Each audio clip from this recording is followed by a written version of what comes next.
आज आप सभी श्रवण करेंगे बुधवार व्रत कथा। प्यारे भक्तगणों, अगर आप अपने घर में शांति तथा सर्व सुखों की इच्छा रखते हैं तो बुधवार का व्रत अवश्य करना चाहिए।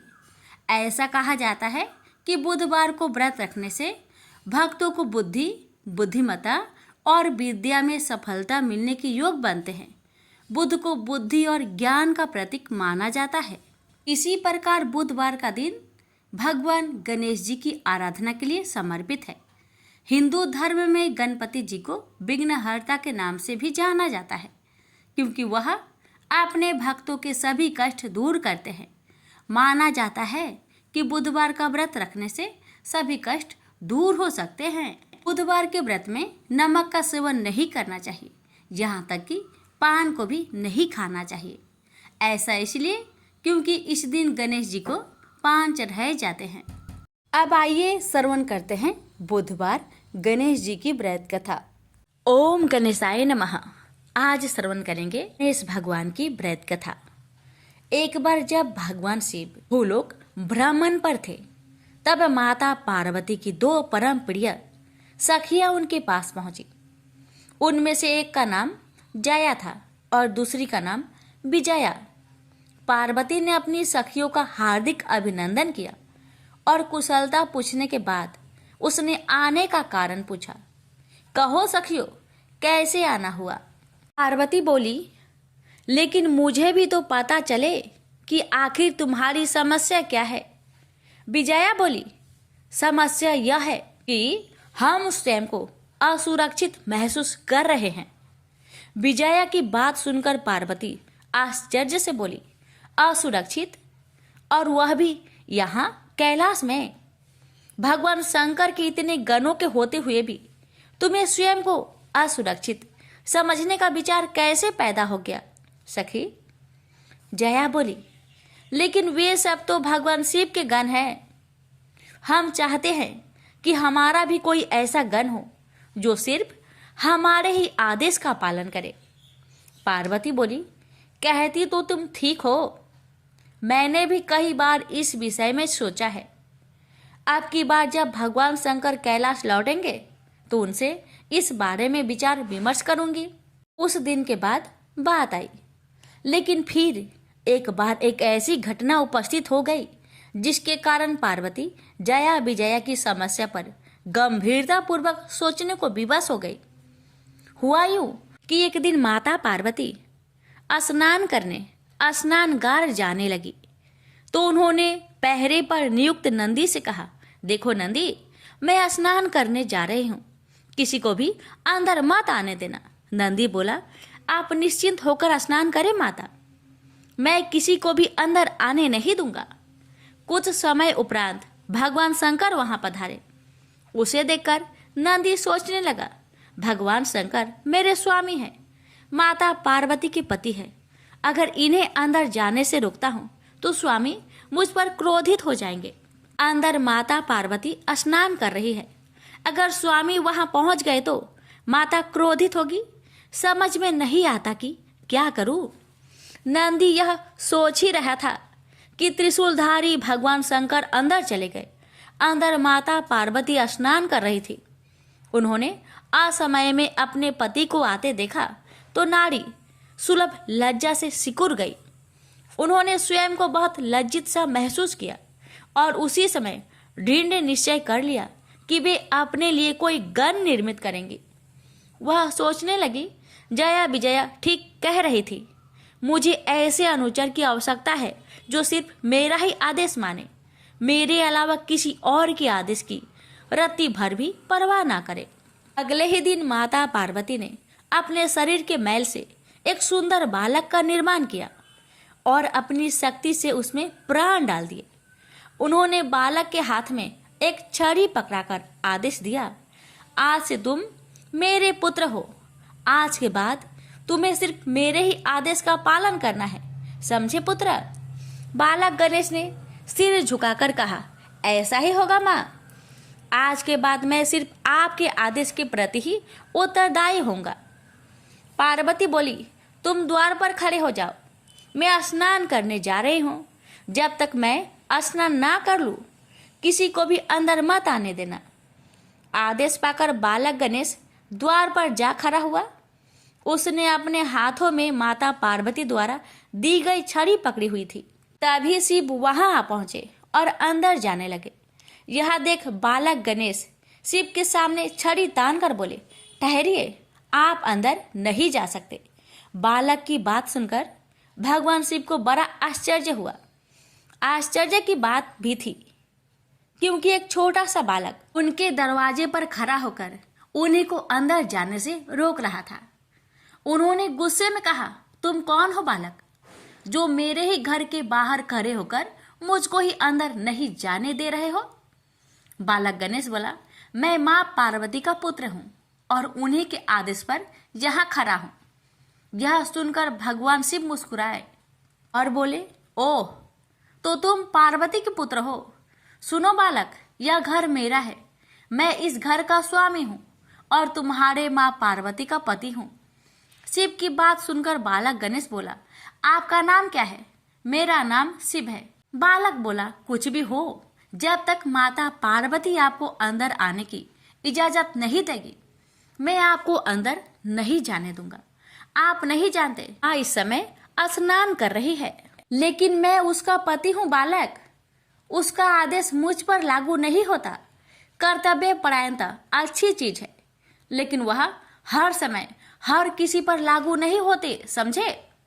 अब रास्ता छोड़ो, मुझे देर हो रही है। आप कोई भी क्यों न हो, मैं आपको अंदर नहीं जाने दूंगा। माता पार्वती का ऐसा ही आदेश है। बालक गणेश की बात सुनकर शिव को गुस्सा आ गया। उन्होंने अपने दो गणों को, जिनके नाम नंदी और भृंगी थे, अपने पास बुलाकर आदेश दिया, इस दुष्ट बालक को द्वार से हटाकर मार्ग साफ कर दो।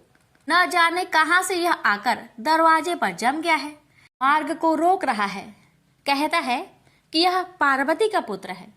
अपने स्वामी का आदेश पाकर नंदी और भृंगी बालक गणेश के पास पहुंचे और बोले, रास्ता छोड़ो बालक, हमारे स्वामी पधारेंगे। ये स्वयंभू भगवान आशुतोष है, इनके सामने धृष्टता करना अपराध है।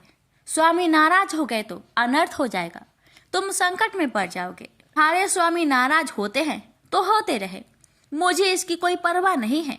मैं अपनी माता पार्वती का आदेश नहीं टाल सकता।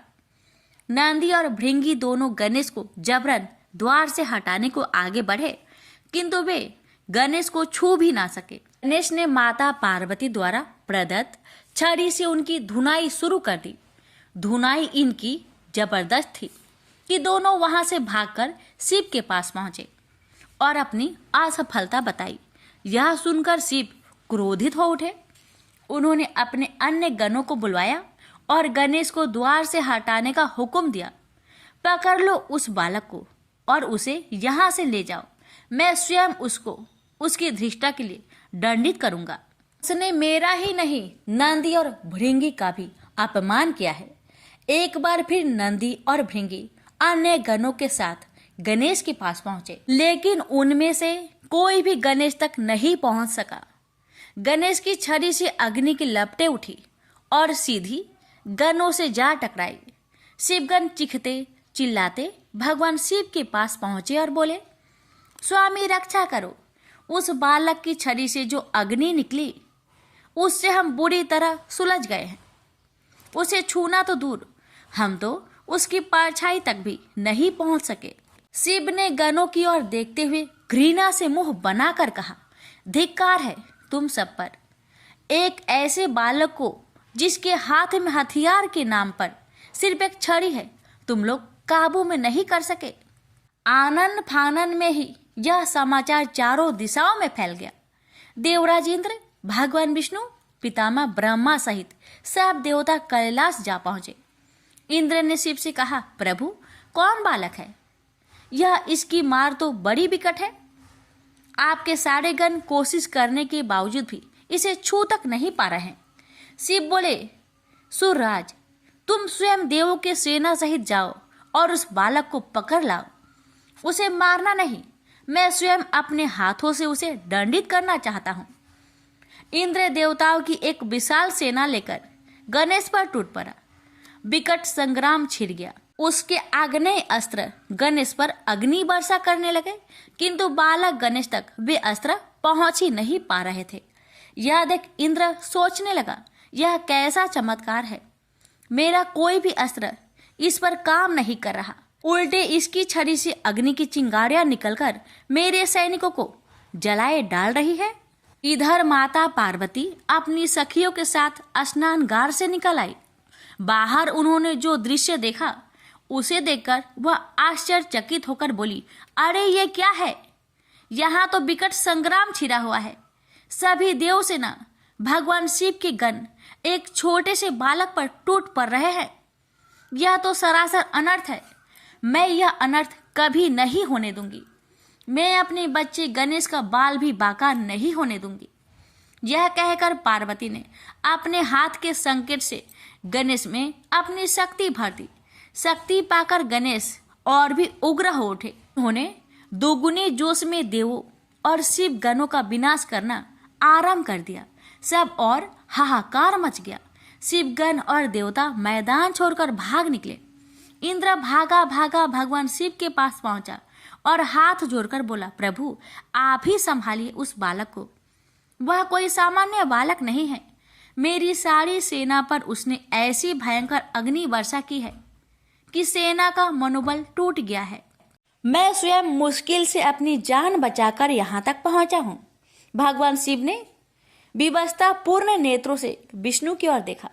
विष्णु उनका आशय समझ गए, अतः बोले, आप चिंतित ना हो आशुतोष, मैं अभी उस बालक को दंडित करता हूँ। यह कहकर भगवान विष्णु गरुड़ पर बैठकर गणेश के सम्मुख जा पहुंचे। अतः उन्होंने गणेश को समझाने की कोशिश की, किंतु गणेश तो उस समय रौद्र रूप धारण किए हुए थे। उन्होंने विष्णु की एक ना सुनी और उन पर आक्रमण कर दिया। चारों ओर अग्नि वर्षा होने लगी।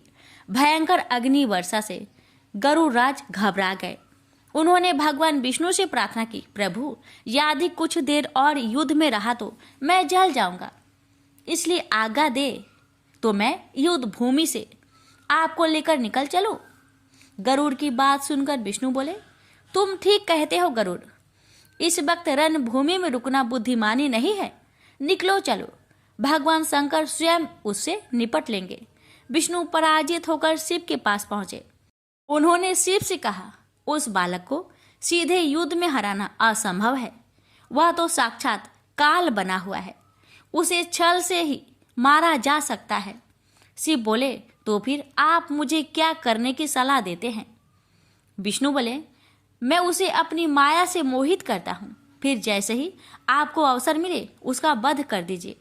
विष्णु के विचारों से अवगत होते ही माँ पार्वती की दोनों सखियों ने गणेश को अपना बल प्रदान कर दिया और स्वयं अंतर्ध्यान हो गई। भगवान विष्णु ने गणेश पर अपनी माया फैलानी आरंभ कर दी। भगवान शिव अपना तीक्ष्ण त्रिशूल उठाए गणेश की ओर झपट कर बोले, ठहर दुष्ट बालक, अब मैं तुझे माफ नहीं कर सकता। अब तुझे इस त्रिशूल का स्वाद चखना ही होगा। शिव को अपनी ओर झपटते देखकर गणेश ने माँ पार्वती को याद किया और माँ पार्वती द्वारा दी गई शक्ति शिव के त्रिशूल पर दे मारी। शिव के हाथ से त्रिशूल छूटकर भूमि पर जा गिरा। यह देख शिव घबरा गए। वे सोचने लगे, ओह, इसने तो मेरा त्रिशूल भी बेकार कर दिया। खैर, कब तक बचेगा? मैं अभी बाणों द्वारा इसे यम दिखा देता हूँ। ये सोचकर शिव ने अपने धनुष पर 5 बाण चढ़ाए और गणेश की ओर छोड़ दिए।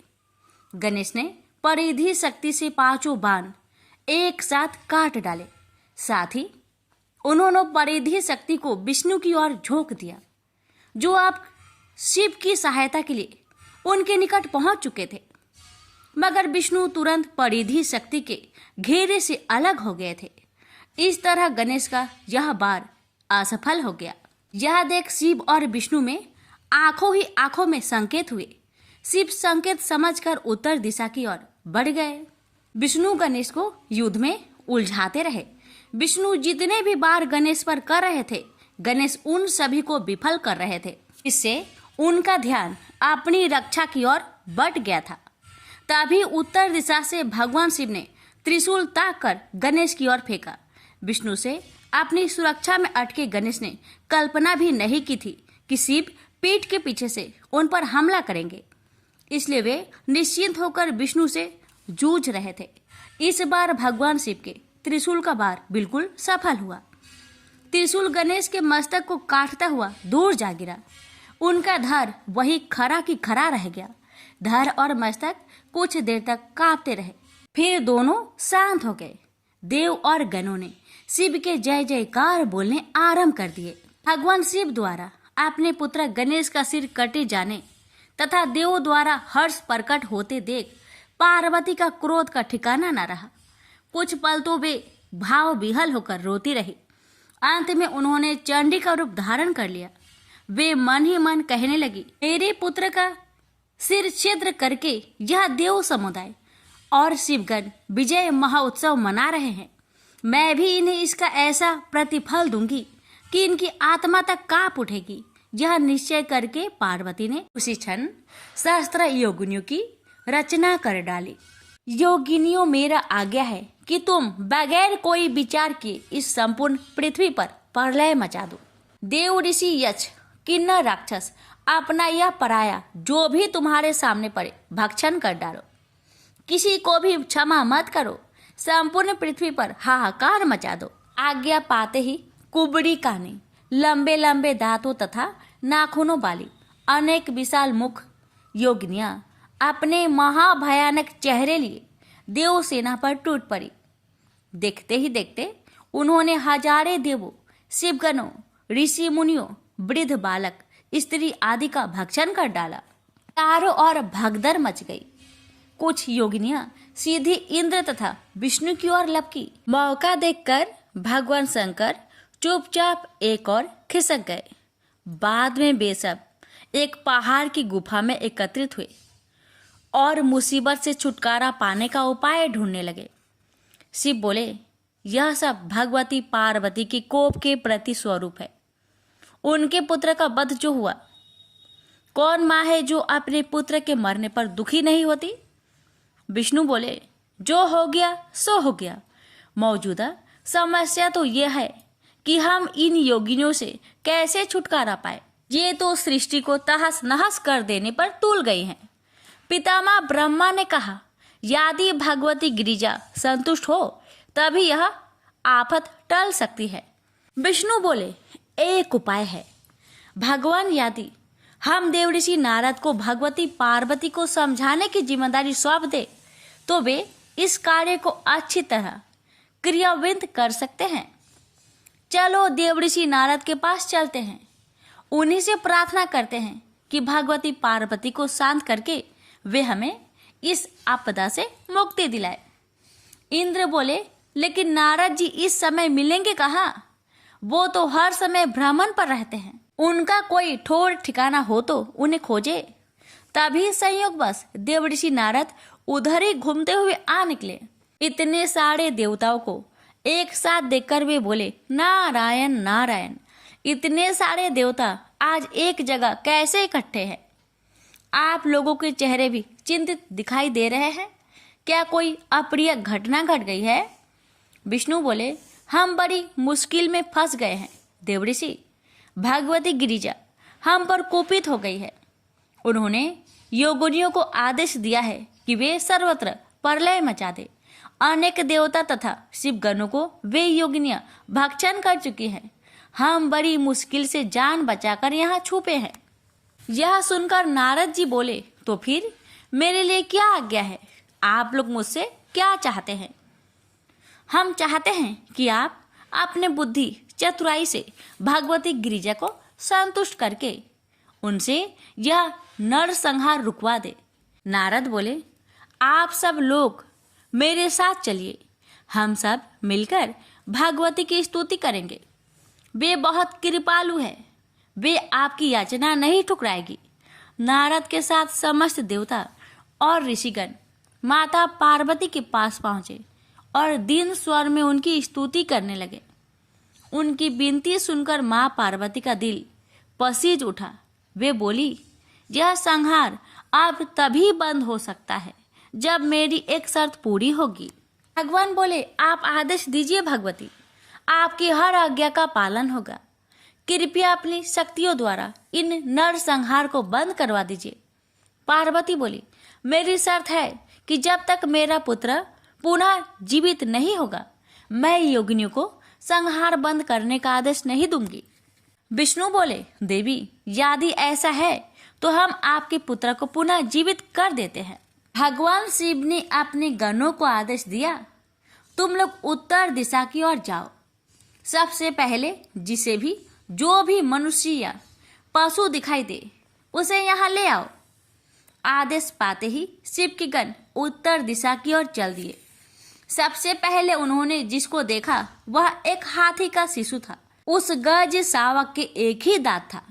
शिवगण उस गज शावक को पकड़कर शिव के पास ले आए। शिव बोले, इस गज शावक का मस्तक काट दो। तुरंत ही हाथी के शिशु का मस्तक काट दिया गया और धन्वंतरी वैद्य ने उस शावक के मस्तक को गणेश के कटे सिर का स्थान पर रोपित कर दिया। फिर शिव के साथ समस्त देवताओं ने वेद मंत्रों से जल पवित्र किया और उस जल को गणेश के शरीर पर छिड़क दिया। जल का छिड़कना था कि गणेश यूं ही उठकर बैठ गए जैसे वे अभी अभी नींद से जागे हों। देवता दौड़े दौड़े पार्वती के पास पहुंचे और उन्हें गणेश के जीवित होने का शुभ समाचार सुनाया। मां पार्वती प्रसन्नता से उस जगह पहुंची और गणेश को जीवित देखकर खुशी से फूली न समाई। उन्होंने गणेश को छाती से लगाते हुए कहा, मेरे पुत्र, मेरे कारण तुम्हें बहुत कष्ट उठाना पड़ा। गणेश बोले, कैसा कष्ट मां? भला अपनी मां की सेवा करके भी किसी पुत्र को कष्ट होता है? पार्वती बोली, बेटे, आज से तुम्हें कोई कष्ट नहीं होगा। मैं वरदान देती हूँ कि आज से समस्त देवों में सबसे पहले तुम्हारी अग्र पूजा होगी। कोई भी मंगल कार्य तुम्हारे पूजा किए बिना अधूरी रहेगी। मां पार्वती ने योगिनियों को आदेश देकर नरसंहार रुकवा दिया। समस्त देवों और शिव गणों में प्रसन्नता की लहर दौड़ गई। सब मां पार्वती की जय जयकार करने लगे। प्रेम से बोलिए, गौरी गणेश की जय, उमापति शंकर भगवान की जय। एक गांव में एक सेठ और सेठानी रहते थे। वह बहुत ही धार्मिक प्रवृत्ति के थे और गणेश भगवान के अनन्य भक्त थे। वह दोनों बिना चुके हर बुधवार को गणेश भगवान का व्रत रखते थे और शाम को 11 ब्राह्मण को भोजन खिलाने के बाद ही अपना व्रत खोलते थे। सेठ जी का काफी बड़ा परिवार था। वह सब आपस में बड़े प्यार और भाईचारे से रहते थे। लेकिन सेठ और सेठानी की कोई संतान नहीं थी। इस विषय पर परिवार और गांव के लोग आपस में कानाफूसी करते थे। कहते कि सेठानी बाज है। ये सब बातें सुनकर सेठ और सेठानी बहुत दुखी होते थे। एक बुधवार के दिन सेठ और सेठानी गणेश जी की पूजा संपन्न करके मंदिर के बाहर आ रहे थे। तभी उन्हें सीढ़ियों पर एक छोटा सा बच्चा अकेले बैठा हुआ दिखा। बच्चे को देखते ही दोनों उसके पास गए और पूछा कि तुम्हारे माता पिता कहाँ हैं और तुम अकेले यहाँ क्या कर रहे हो? लेकिन बच्चे ने अभी ठीक से बोलना नहीं सीखा था, इसलिए वह बोल नहीं पाया। वह दोनों बच्चे के पास शाम तक बैठे रहे। तब तक पंडित जी और सेठानी ने नौकरों के आसपास जाकर बच्चे के माता पिता को खोजने की कोशिश की, लेकिन उन्हें बच्चे के माता पिता या बच्चा खोने की कोई खबर नहीं मिली। फिर पंडित जी ने उस बच्चे को सेठ और सेठानी को घर ले जाने के लिए कह दिया। साथ में ये भी कहा, अगर बच्चे के माता पिता यहाँ पर आते हैं तो मैं स्वयं उनके पास ले आऊंगा। सेठ और सेठानी खुशी मन से उस नन्हे बालक को अपने साथ घर ले गए। सेठानी ने बच्चे का नाम अपने आराध्य भगवान गणेश के नाम पर गणेश रखा और बड़े लाड़ प्यार से उसका पालन पोषण शुरू कर दिया। कुछ दिनों के बाद उसी गांव में एक ठग पति पत्नी आए। उनका इरादा गांव के सबसे अमीर आदमी को ठगने का था। वह दोनों ठग गणेश जी के मंदिर के सीढ़ियों पर बैठे सोच विचार कर रहे थे। कुछ समय बाद वहां पर पंडित जी आए और गांव के अनजाने लोग के दिखते ही उनसे पूछा, क्या आपका बच्चा खो गया है? दोनों ठग तो चोरी चकारी के लिए बहाना ढूंढ ही रहे थे, इसलिए उन्होंने तुरंत कह दिया हाँ। तब पंडित जी ने कहा, चिंता की कोई बात नहीं, आपका बच्चा एक सेठ के घर पर पल रहा है। पंडित जी ने उन दोनों को सेठ जी के घर ले गए। गणेश के माता पिता आए। यह खबर सुनकर सेठ और सेठानी बहुत दुखी हुए। सेठ जी ने उन दोनों पति पत्नी को एक रात के लिए अपने अतिथि गृह में ठहराया। अब वह दोनों ठग सिर्फ मौके के फिराक में थे। उसी रात सभी लोग सो जाने के बाद वे ठग एक एक करके सभी कमरों की तलाशी लेने लगे। तलाशी लेते लेते वह दोनों तिजोरी वाले कमरे में पहुंच गए। छानबीन के वक्त होने वाली छोटी मोटी आवाजों से सेठ का एक नौकर जाग गया और आवाज की दिशा में तिजोरी वाले कमरे के नजदीक आ पहुंचा। उसने चुपके से अंदर झांक कर देखा तो दोनों मेहमान कीमती सामान चुरा रहे थे। नौकर ने वह देखते ही धीरे से उस कमरे के बाहर की कुंडी लगा दी और जोर जोर बोलकर पूरे घर में हल्ला कर दिया। शोरगुल की आवाज सुनते ही घर के सारे लोग इकट्ठा हो गए। फिर सेठ ने उन दोनों चोर पति पत्नी को कमरे से बाहर निकाला और सुबह सुबह पंचायत में हाजिर कर दिया। सेठ जी ने सरपंच जी को पूरा कहानी बताया और कहा कि ये दोनों तो चोर है, अब हम पुत्र गणेश को इन दोनों को नहीं देंगे। लेकिन वह दोनों ठग पति पत्नी अपनी जिद पर अड़ गए और बच्चे को ले जाने की जिद करने लगे। सरपंच जी ने इस गंभीर समस्या का एक तोड़ निकाला। उन्होंने सेठ जी और दूसरी औरत को गणेश के सामने खड़ा कर दिया और कहा, जिसके भी आंचल से दूध की धार गणेश के मुख में जाएगी, बालक गणेश उसके पास ही रहेगा। फिर वे दोनों अपने अपने आंचल मुंह के सामने फैलाकर खड़ी हो गई। सेठानी जी मन ही मन गणेश भगवान का नाम जप कर रही थी। देखते ही देखते गणेश भगवान की कृपा से सेठानी के आंचल से दूध की धार गणेश के मुंह पर गिरी और इस तरह बालक गणेश सेठ और सेठानी के साथ हमेशा के लिए रहने लगा। सभी मेरे साथ प्रेम से बोलिए, गणेश महाराज की जय हो। किसी गांव में एक बूढ़ी माई रहती थी। वह बहुत गरीब थी और आंखों से अंधी भी थी। उसका एक बेटा और बहू थी। वह बुढ़िया सदैव गणेश महाराज की पूजा किया करती थी। एक दिन गणेश भगवान उसकी श्रद्धा भक्ति को देखकर बहुत प्रसन्न हुए। गणेश भगवान ने सोचा, ये बुढ़िया माई तो आंखों से अंधी है, फिर भी मेरी पूजा पाठ कितना श्रद्धा के साथ करती है, इसलिए मुझे इसके लिए कुछ करना चाहिए। इतना ही सोचकर गणेश जी उस बुढ़िया माई के सामने प्रकट होकर बोले, बुढ़िया माई, तू जो चाहे सो मुझसे मांग ले, मैं तुझसे बहुत प्रसन्न हूँ। बुढ़िया माई हाथ जोड़कर गणेश महाराज से बोली, हे भगवान, मुझे तो कुछ मांगना ही नहीं आता, तो मैं कैसे मांगू और क्या मांगू, आप ही मुझे बताए। बूढ़ी माई की बातें सुन गणेश महाराज कहने लगे, माई, तू अपने बेटे बहू से पूछकर कुछ मांग लेना। तब बूढ़ी माई ने अपने बेटे से कहा, बेटा, गणेश जी कहते हैं कि तू कुछ मांग ले, तो तुम बताओ बेटा, मैं क्या मांगू। बेटा ने कहा, माँ, तुम ढेर सारा धन दौलत मांग ले। बहू से पूछा तो बहू ने कहा कि आप नाती मांग लीजिए माँ जी। तब बूढ़ी माई मन ही मन में सोचने लगी, बेटा बहू तो सिर्फ अपने लिए ही सोच रहे हैं, मेरे लिए तो कोई सोचता ही नहीं। इतना सोचकर बूढ़ी माई ने सोचा, एक बार अपनी पड़ोसन से पूछ कर आऊं कि मेरी पड़ोसन क्या कहती है। बुढ़िया ने पड़ोसन से पूछा तो उसने कहा, बुढ़िया माई, तू तो थोड़े दिन ही जिएगी, क्या तू धन मांगे और क्यों नाती मांगे?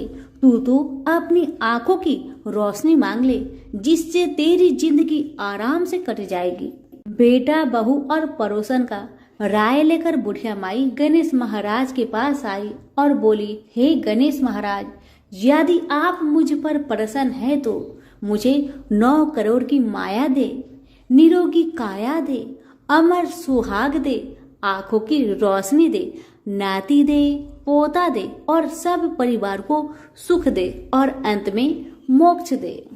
बुढ़िया माई की बातें सुन गणेश जी कहने लगे, बुढ़िया माई, तुमने तो हमें ठग लिया, फिर भी जो तूने मांगा वजन के अनुसार सब कुछ तुझे मिलेगा। यह कहकर गणेश महाराज अंतर ध्यान हो गए। उधर बूढ़ी माई ने जो कुछ मांगा वह सब कुछ मिल गया। गणेश जी महाराज, जैसे आपने उस बुढ़िया माँ को सब कुछ दिया वैसे ही सबको देना। कहानी कहने वाले, सुनने वाले, हुक्कारे भरने वाले सभी के परिवार पर अपनी कृपा सदा बनाए रखना। सभी मिलकर बोलिए, गणेश भगवान की जय हो, विनायक महाराज की जय हो। कथा बहुत समय पहले की बात है। एक गांव में 7 भाई और एक बहन रहा करती थी। वो सब कुछ सुनती, पर जैसे ही विनायक जी का नाम आता तो घगरा झटका कर चली जाती। हर रोज उसका यही आदत था, जब भी गणेश महाराज का नाम आता तो घाघरा झटका कर चली जाती। एक दिन उस लड़की की इस आदत पर विनायक जी बहुत नाराज हुए और गणेश महाराज उस बहन को भयभीत करने लगे। डर के मारे बहन का तो बुरा हाल हो गया, बेचारी सूखने लगी। अपनी बहन को सूखता देख 7 भाइयों ने आकर पूछा, बहन क्या बात है, तुम इतनी दुखी क्यों हो, मुझे बताओ। पर भाइयों के बार बार ऐसे पूछने पर बहन ने कुछ नहीं बताया। भाई असफल रहे। सबसे जो छोटा भाई था वह बहुत चतुर था, बहुत चालाक था। उसने आधी रात को अपना वेश बदलकर गणेश महाराज को पकड़ लिया और पूछा कि आप कौन हैं और मेरी बहन के साथ छल क्यों करते हैं। भाई की बातें सुन गणेश जी बोले, मैं तो गणेश महाराज हूँ, तेरी बहन सारी बातें सुनती है, पर जैसे ही मेरा नाम आता है तेरी बहन दूर चली जाती है, इसलिए मैं उसे डराता हूँ। भाई ने पूछा कि आप इसका उपाय बताए तो गणेश जी बोले कि कोई भी कहानी कहो तो गणेश जी की कहानी कहे बगैर नहीं उठना चाहिए। बहन ने उस दिन से नियम रखा कि वह रोज गणेश जी की कहानी सुनेगी और कहानी सुनने के बाद ही पूछ खाएगी, और बहन हर रोज ऐसा ही किया। अब तो बहन कहानी सुनने के बाद ही कुछ खाया करती थी। इस तरह से गणेश जी महाराज बहन पर प्रसन्न रहने लगे और उसकी सारी मनोकामनाएं को पूरी करने लगे। गणेश महाराज की आशीर्वाद से उस बहन को अच्छा घर और अच्छा वर मिला। तो प्रेम से बोलिए, गणेश महाराज की जय हो। एक समय की बात है, एक बार पाल माता, पथवारी माता और विनायक जी में खुद को बड़ा बताने के कारण झगड़ा हो गया। पाल माता कह रही थी कि मैं बड़ी हूँ, पथवारी माता कह रही थी कि मैं बड़ी हूँ, विनायक जी कह रहे थे कि मैं बड़ा हूँ। इसी बात लेकर तीनों में झगड़ा लग गया। दोनों देवी और विनायक जी एक दूसरे से अपने को बड़ा साबित करने के लिए झगड़ते रहे। उसी समय एक ब्राह्मण का लड़का वहां से जा रहा था। उस लड़के को देखकर पाल माता, पथवारी माता और विनायक जी ने उसे रोका और कहा कि ये लड़के, तुम हमारा न्याय करके जा। तुम तीनों में से सर्वश्रेष्ठ कौन है, हम तीनों में से बड़ा कौन है, हमें ये बताकर उसके बाद तुम जाओ यहाँ से।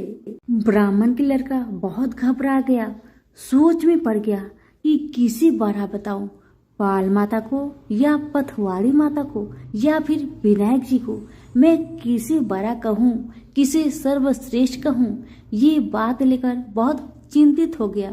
तभी उसके दिमाग में ख्याल आया कि क्यों ना मैं पहले अपनी माँ से इस बात का राय ले लूं, उसके बाद ही मैं इन तीनों का न्याय कर दूंगा। तब लड़के ने कहा, हे भगवान, हे माता, मुझे सिर्फ एक दिन का समय दीजिए, मैं कल फिर आकर आपका न्याय कर दूंगा। अब भगवान ने कहा, ठीक है, तुम कल हमारा न्याय जरूर करना। अब लड़का घर आकर अपने माँ से कहने लगा, माँ, मुझे ना कल पाल माता, पथवाड़ी माता और गजानन जी का न्याय करना है। माँ ने पूछा, कैसा न्याय बेटा, मुझे बताओ। तब बेटा ने रास्ते की सारी कहानी अपनी माँ को सुना दिया। तब अपने बेटे की बात सुन माँ ने कहा, बेटा तुम ध्यान रखना, किसी को भी छोटा मत बताना। बेटा बोला, जैसी आपकी आज्ञा माँ, आप जैसी मुझे कहेंगे मैं वैसा ही करूँगा। अब अपनी माँ से सीख लेकर ब्राह्मण का बेटा दूसरे दिन वहाँ गया जहाँ पाल माता, पथवारी माता और विनायक जी रहते हैं। लड़का सबसे पहले पाल माता के पास गया, उन्हें प्रणाम किया और बोला, पाल माता, आप तो हर व्यक्ति से बड़ी हो, क्योंकि हर व्यक्ति आता है, स्नान ध्यान करते जाते समय पैर की ठोकर दे जाता है, फिर भी आप नाराज नहीं होती हो, इसलिए पाल माता आप बड़ी हो। अब ब्राह्मण का लड़का पथवाड़ी माता के पास जाता है और उन्हें हाथ जोड़ के प्रणाम करके कहता है, हे पथवाड़ी माता, आप भी बड़ी हो, क्योंकि कोई भी व्यक्ति कितने भी तीर्थ कर ले, धर्म ध्यान कर ले, पर वापस आने पर आपकी पूजा किए बिना उनका कार्य पूर्ण नहीं होता, इसलिए आप बड़ी हैं। अब आखिर में लड़का विनायक जी के पास आया, उन्हें प्रणाम करके कहा, हे विनायक जी, आप तो बड़े ही हैं, क्योंकि सब देवों को मनाने पर आपको ध्याए बिना कोई काम सिद्ध नहीं हो सकता, इसलिए आप बड़े हैं।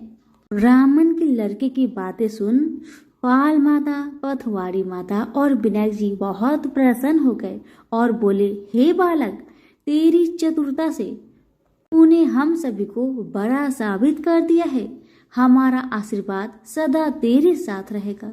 यह कहकर उन्होंने थोड़ी सी जौ के दाने उसके गमछे में डाल दिए। लड़का एक मुट्ठी जौ को देखकर बहुत उदास हो गया।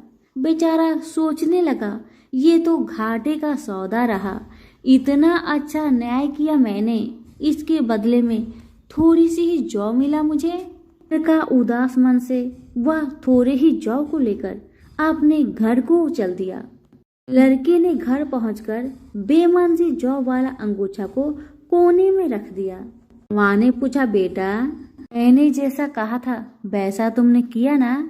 बेटा ने कहा, हाँ माँ, आपने जैसे मुझे बताया था मैंने वैसा ही किया, लेकिन माँ, पाल माता, पथवाड़ी माता और विनायक जी ने मुझे न्याय का फल सिर्फ थोड़ा सा जौ ही दिया है, जिसे मैंने गमछे में लपेटकर वह कोने में रख दिया है। जब माँ घर से बाहर आती है और कोने से गमछे उठाकर देखती है तो उसके अंदर से हीरे मोती झरने लगते हैं।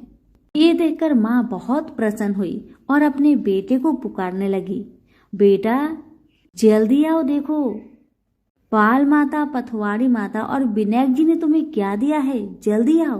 बेटा दौड़कर जब बाहर आया, बेटा हीरे मोती सोना चांदी देखकर बहुत हैरान रह गया। अब लड़के को समझ में आ गया कि ये सब तो भगवान का आशीर्वाद है। अब माँ और बेटा बहुत खुशी खुशी अपना जीवन व्यतीत करने लगे। हे भगवान, हे पाल माता, हे पथवाड़ी माता, हे विनायक जी, जिस प्रकार आपने ब्राह्मण की लड़की को आशीर्वाद दिया, ऐसा आशीर्वाद सभी को देना। कहानी कहने, सुनने व हुक्कार भरने वालों सबको स्वस्थ, समृद्धि, धन धान्य देना।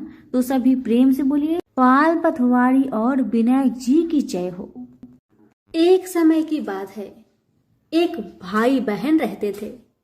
बहन का नियम था कि वह अपने भाई का चेहरा देखे ही खाना खाती थी। हर रोज सुबह उठती थी और जल्दी जल्दी घर का सारा काम काज करके अपने भाई का मुख देखने के लिए उसके घर से निकल जाती। एक दिन रास्ते में एक पीपल पेड़ के नीचे गणेश जी की मूर्ति रखी हुई थी। उसने भगवान के सामने हाथ जोड़कर कहा कि मेरे जैसा अमर सुहाग और मेरे जैसा अमर पिहर सबको दीजिए। यह कहकर वह आगे बढ़ जाया करती थी। हर दिन का उसका यही नियम था। जंगल के झाड़ियों के कांटे उसके पैरों में चुभा करते थे। एक दिन बहन भाई के घर पहुंची और भाई का मुख देखकर बैठ गई तो भाभी ने पूछा, पैरों में क्या हो गया है ननद जी? यह सुनकर उसने भाभी को जवाब दिया कि रास्ते में जंगल की झाड़ियों से गिरे हुए कांटे मेरे पाँव में चुभ जाते हैं। जब वह वापस अपने घर आ गई तब भाभी ने अपने पति से कहा कि रास्ते को साफ करवा दो। हमारी ननद यानी कि आपकी बहन झाड़ियों के रास्ते से आती है तो उसके पाँव में बहुत सारे कांटे चुभ जाते हैं। पत्नी की इतना बात सुनते ही भाई तुरंत उठा और हाथों में कुल्हाड़ी लेकर सारी झाड़ियों को काटकर रास्ता साफ कर दिया और इसी कारण से गणेश जी का स्थान भी वहां से हट गया। यह देखकर भगवान गुस्सा हो गए और उसके भाई के प्राण को हर लिए। लोग अंतिम संस्कार के लिए जब भाई को ले जा रहे थे तब उसकी भाभी रोती हुई लोगों से कही, थोड़ी देर रुक जाओ, उसकी बहन आने वाली है। वह अपने भाई का मुख देखे बिना नहीं रह सकती। उसका यह हर दिन का नियम है। तब लोगों ने कहा, आज तो देख लेगी पर कल कैसे देखेगी? रोज के दिन की तरह बहन अपने भाई का मुख देखने के लिए जंगल में निकल दी। जब जंगल में उसने देखा कि सारा रास्ता साफ किया हुआ है तब वह आगे बढ़ी तो उसने देखा कि सिद्धि विनायक को भी वहां से हटा दिया गया है। तब उसने जाने से पहले गणेश जी को एक अच्छे स्थान पर रखकर उन्हें स्थान दिया और हाथ जोड़कर बोली, हे गणेश महाराज, मेरे जैसा अमर सुहाग और मेरे जैसा अमर पिहर सबको देना। और फिर इतना कहकर आगे निकल गई।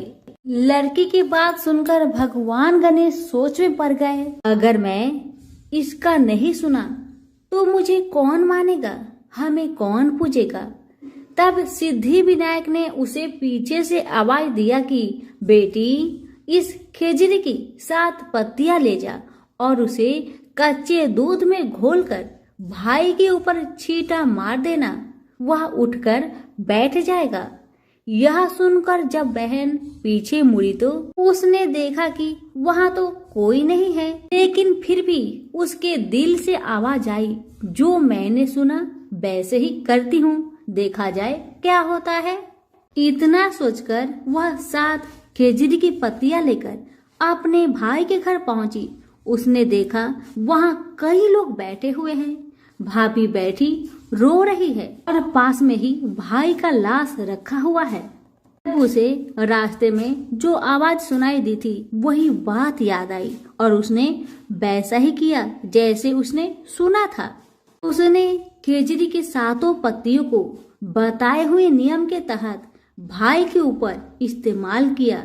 तब उसका भाई उठकर बैठ गया। भाई बोला बहन से, मुझे तो बहुत ही गहरी नींद आ गई थी। तब बहन बोली, यह नींद किसी दुश्मन को भी ना आए, और उसने सारी बात अपने भाई को बता दी। हे गणेश महाराज, जैसे आपने उस बहन की सुनी वैसे ही कहानी कहने वाले, हुक्कारे भरने वाले सभी की परिवार की सुनना और सभी के परिवार की रक्षा करना। सभी प्रेम से बोलिए गणेश महाराज की जय हो। एक गांव में एक साहूकार रहता था। साहूकार की एक बेटी थी जो कि हर रोज पीपल सींचने जाती थी। पीपल के वृक्ष में से लक्ष्मी जी प्रकट होती थी और चली जाती। एक दिन लक्ष्मी जी ने साहूकार की बेटी से कहा कि तू मेरी सहेली बनेगी। तब लड़की ने कहा, मैं अपने पिताजी से पूछकर कल बताऊंगी। अब साहूकार की बेटी ने घर आकर अपने पिता को सारी बात बताई। तब उसके पिताजी बोले कि वह तो लक्ष्मी माता है, आपने को और क्या चाहिए, तुम लक्ष्मी माता की सहेली बन जाओ। दूसरे दिन वह लड़की फिर गई। तब लक्ष्मी जी पीपल के पेड़ से निकलकर आई और कहने लगी, सहेली बनेगी मेरी। तब लड़की ने कहा, हाँ क्यों नहीं, जरूर बनूंगी। अब लक्ष्मी जी और वह लड़की दोनों जन सहेली बन गई। एक दिन लक्ष्मी जी ने अपनी सहेली को खाने का न्योता दिया। घर आकर लड़की ने अपने माँ पिता से कहा कि मेरी सहेली ने मुझे खाने का न्योता दिया है। तब पिता ने कहा कि सहेली के यहाँ जिमने जाइयो, पर संभाल कर जाना। तब वह लक्ष्मी जी के यहाँ जिमने गई तो लक्ष्मी जी ने उसे 1-2 साल ओढ़ने के लिए दिया, रुपए दिए, सोने की चौकी, सोने की थाली में 36 प्रकार के भोजन करा दिए। जिम कर जब वह जाने लगी तो लक्ष्मी जी ने पल्ला पकड़ लिया और कहने लगी कि मैं भी तेरे घर जिमने आऊंगी। तब लड़की ने कहा, हाँ सहेली क्यों नहीं, जरूर आना। अब वह घर जाकर चुपचाप बैठ गई। तब पिता ने पूछा कि सहेली की यहाँ से जिम कर आ गई और तू उदास क्यों बैठी है। तब उसने कहा, पिताजी मेरे को तो लक्ष्मी जी ने इतना कुछ दिया, अनेक प्रकार के भोजन कराए, परंतु मैं कैसे उनको जिमाऊंगी, अपने घर में तो कुछ भी नहीं है। तब उसके पिता ने कहा, गोबर मिट्टी से चौका लगाकर घर की सफाई कर लेना, 4 मुख वाला दिया जलाकर लक्ष्मी जी का नाम लेकर रसोई में बैठ जाना। लड़की सफाई करके लड्डू लेकर बैठ गई। उसी समय एक रानी नहा रही थी। उसका 9 लखा हार चील उठाकर ले गई और उसके घर वह 9 लखा हार डाल गई और उसका लड्डू ले गई। बाद में वह हार को तोड़कर बाजार में गई और सामान लाने लगी तो सुनार ने पूछा कि क्या चाहिए। तब उसने कहा कि सोने की चौकी, सोने के थाल, 1-2 साल दे दे, मोहर और सामग्री दे, 36 प्रकार का भोजन हो जाए इतना सामान दे।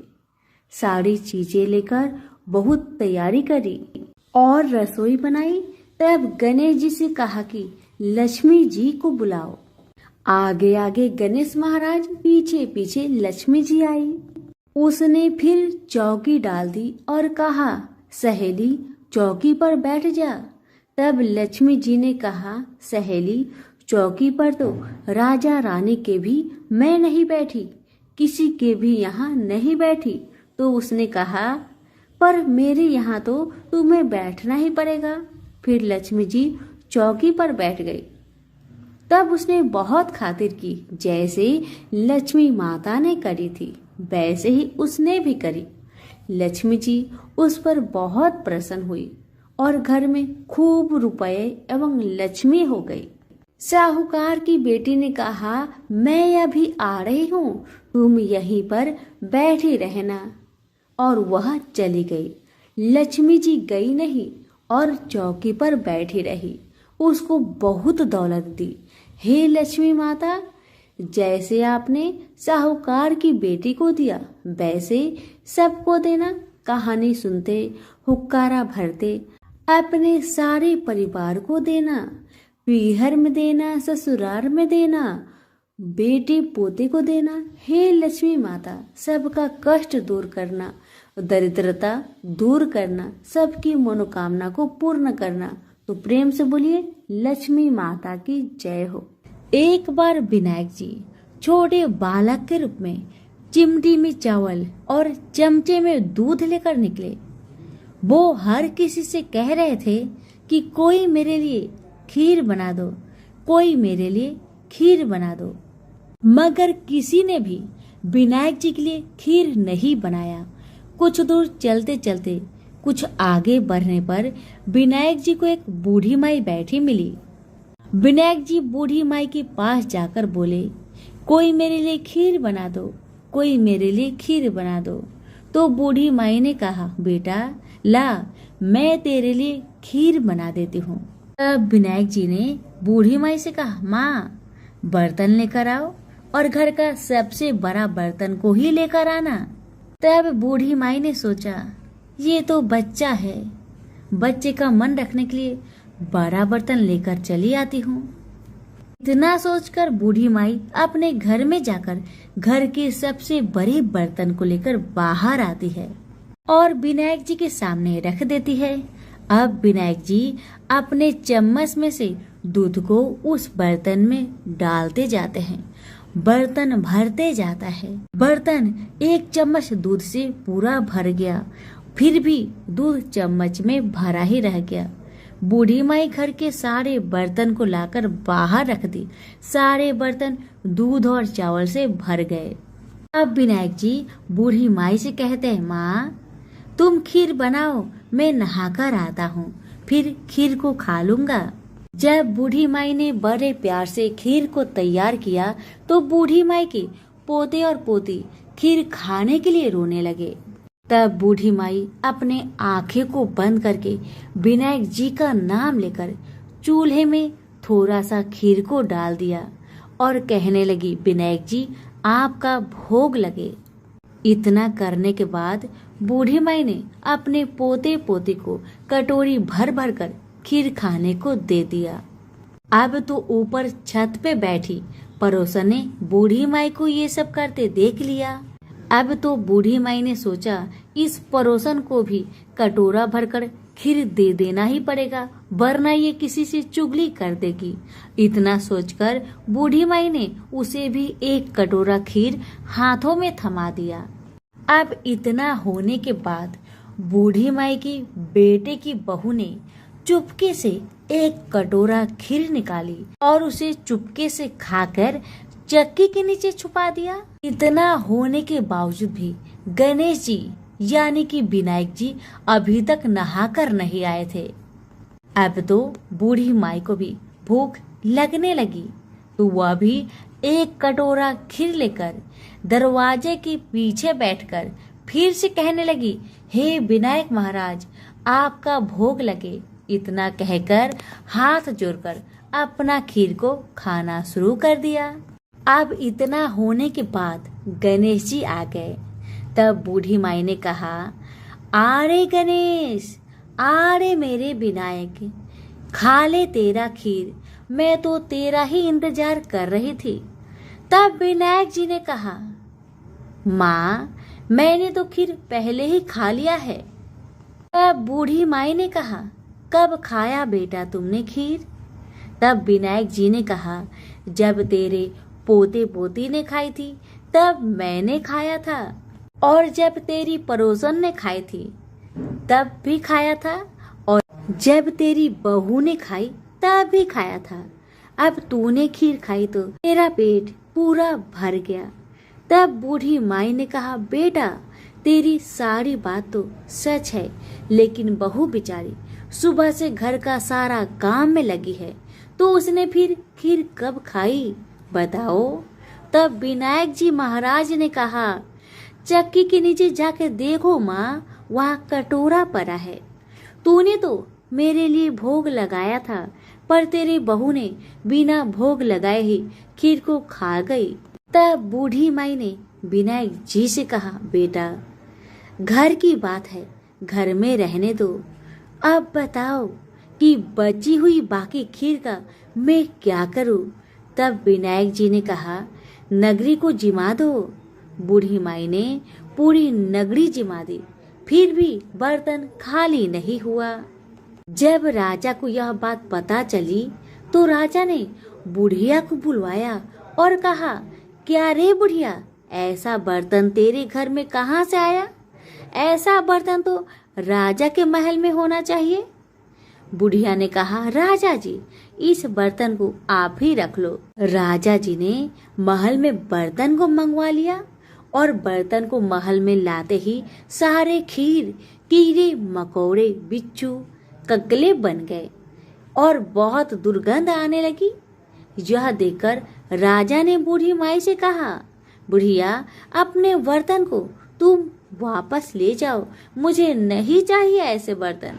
बूढ़ी माई ने कहा, ठीक है महाराज, जैसा आप कहे, लेकिन ये तो बर्तन मुझे मेरे विनायक जी ने दिया है। बुढ़िया माई ने बर्तन वापस लिया। बूढ़ी माई की बर्तन वापस लेते ही फिर से वह बर्तन खीर से भर गया और सुगंधित खुशबू आने लगी। बूढ़ी माई घर आकर विनायक जी से कहने लगी, हे विनायक महाराज, बर्तन में बचे हुए खीर को मैं क्या करूं? तब विनायक जी ने कहा, बची हुई खीर को झोपड़ी के कोने में खरा खोद कर डाल दो। उसी जगह सुबह जब तुम उठकर खोदोगी तो धन के 2 चारे मिलेंगे। ऐसा कहकर विनायक महाराज अंतर ध्यान हो गए और जाने से पहले विनायक महाराज ने बूढ़ी माई की झोपड़ी में लात मारकर चले गए। वैसे ही बूढ़ी माई की झोपड़ी तो महल में बदल गया। सुबह बहू ने फावड़ा लेकर पूरे घर को खोद डाला, लेकिन कुछ मिला ही नहीं। तो बहू ने सासू माँ से कहने लगी, सासू माँ, तेरे विनायक जी तो झूठे हैं। सासू माँ कहने लगी, नहीं नहीं, मेरे विनायक जी तो झूठा नहीं है, ला मैं देखती हूँ। बुढ़िया माई ने सुई लेकर खोजने लगी तो टन टन करते 2 धन के चारे निकल आए। तब बहू ने कहा, सासू माँ, तेरे गणेश जी तो साचो है।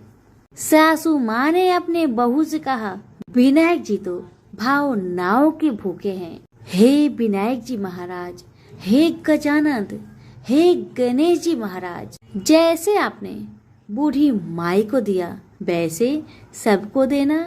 विनायक जी की कहानी कहने वाले, हुक्कारे भरने वाले और आसपास के सभी सुनने वाले सबको देना। तो सभी प्रेम से बोले, विनायक महाराज की जय।